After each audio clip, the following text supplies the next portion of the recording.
ဒီဗီဒီယိုစီးရီးက Grade 10 English Textbook စာမျက်နှာ24မှာပါတဲ့ Review 1လေ့ကျင့်ခန်းတွေကိုရှင်းပြတဲ့ဗီဒီယိုဖြစ်ပါတယ်။လေ့ကျင့်ခန်း ABC ပါပါတယ်။လေ့ကျင့်ခန်း A က grammar နဲ့မသက်ဆိုင်ပေမဲ့ဝါကျ5ခုလေးရှိတာမို့လို့ရှင်းပြထားပါတယ်။ Exercise B. Complete the sentences with the correct form of the words in brackets. ခွင့်အတွင်းပေးထားသောစကားလုံး၏မှန်ကန်သောပုံစံကိုအသုံးပြု၍ဝါကျကိုပြည့်စုံအောင်ပြုလုပ်ပါ Question 1. Listening and reading are known as ကွက်လတ် recipe skill. ပေးထားတဲ့ဝါကျမှာ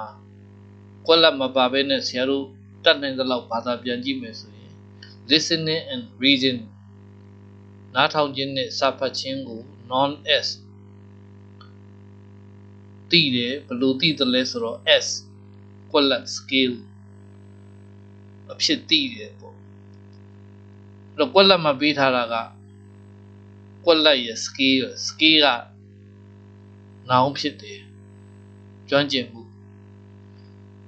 ကွက်လတ်မှာအဲ့ဒါဆိုရင် adjective ပဲဖြစ်ရမယ်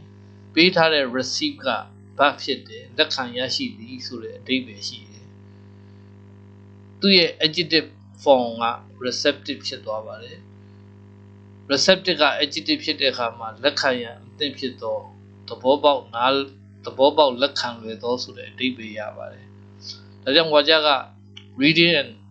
listening and reading are known as receptive skill နားထောင်ခြင်းနဲ့စာဖတ်ခြင်းကိုလက်ခံနိုင်သောစွမ်းရည်ဟုခေါ်သည်အဲ့တော့ဒီဝါကျနံပါတ်1ကိုဖြည့်ပြီးတဲ့ချိန်မှာဆရာတို့သိတဲ့နာကမောဟာရတွေကိုသိဖို့လိုပါတယ်ပေးထားတဲ့ကွက်လတ်ကစာ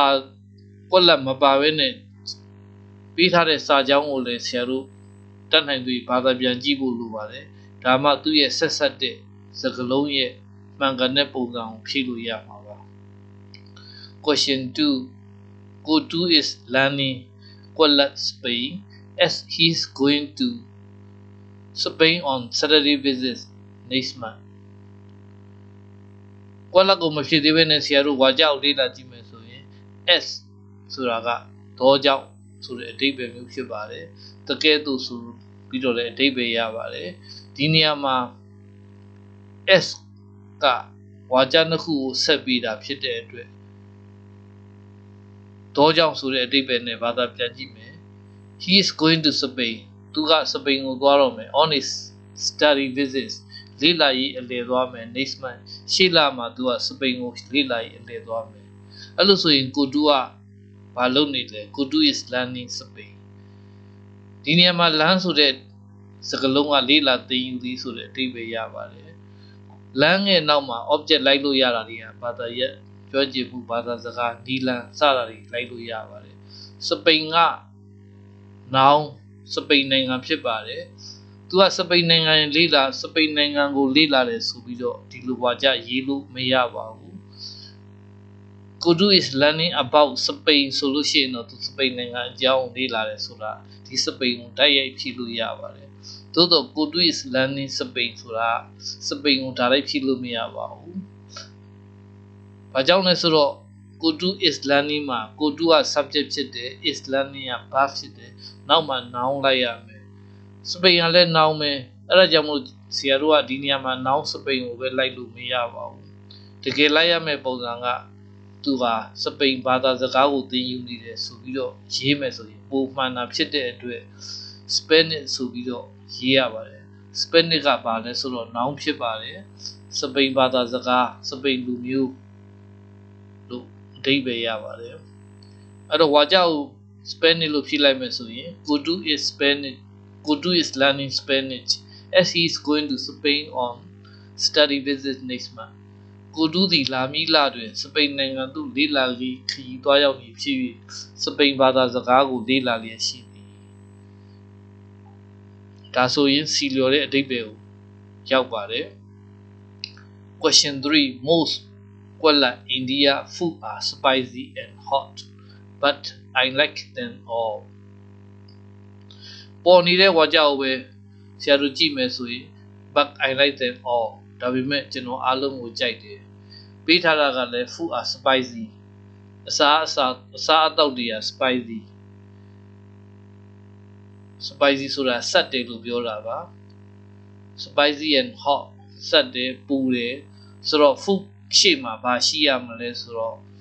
adjective ပုံစံလာမှာပါမယ်အိန္ဒိယဆိုတာကအိန္ဒိယနိုင်ငံကိုပြောတာ noun ပုံစံဖြစ်ပါတယ်မှန်ကန်တဲ့ adjective form ကအိန္ဒိယနေပြီးတော့ Indian လို့ပြောင်းသွားမှာ adjective form ဖြစ်ပါတယ်အဲ့ဒီလို adjective form ဖြစ်သွားရင်သူ့ရဲ့အဓိပ္ပာယ်ကအိန္ဒိယနိုင်ငံသားဒါမှမဟုတ်အိန္ဒိယနိုင်ငံနဲ့ဆိုင်သောဆိုတဲ့အဓိပ္ပာယ်ရပါတယ်အဲ့ဒါကြောင့်မို့ most Indian food လို့ဆရာတို့ကရေးလိုက်မယ်ဆိုရင်အိန္ဒိယအစားအစာအများဆုံးသောအိန္ဒိယအစားအစာတွေဟာspicy and hot စပ်ပြီးပူသည် but I like them all သို့တော်ကျွန်တော်အားလုံးကိုကြိုက်သည်ဆိုတဲ့အဓိပ္ပာယ်ရပြီးတော့အဖြေကမှန်မှာဖြစ်ပါတယ် Question 4 A Kuala novel is a person who writes novel အဲ့တော့ဒီနေရာမှာဆရာတို့သိတဲ့လောက်ကိုဘာသာပြမယ် Kuala မပါဒီပဲနဲ့ဘာသာပြမယ်ဆိုရင် who writes novel သူကဝတ္ထုရှည်ရေးတယ်ဒီနေရာမှာ novel ဆိုတာဝတ္ထုရှည်ပါ a person who writes novel ဆိုတာက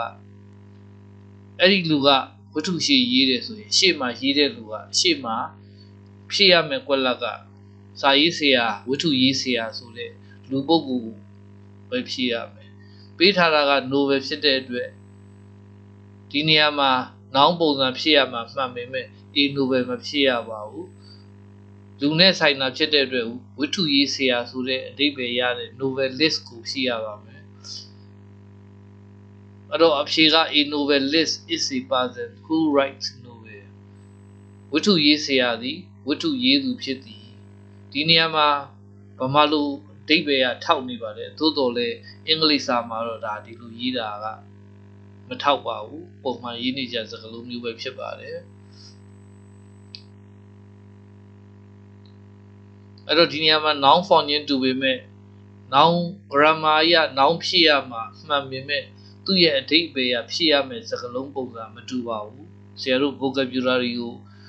အများဆုံးသိဖို့လိုပါတယ်စာဖတ်အားကောင်းဖို့လိုပါတယ်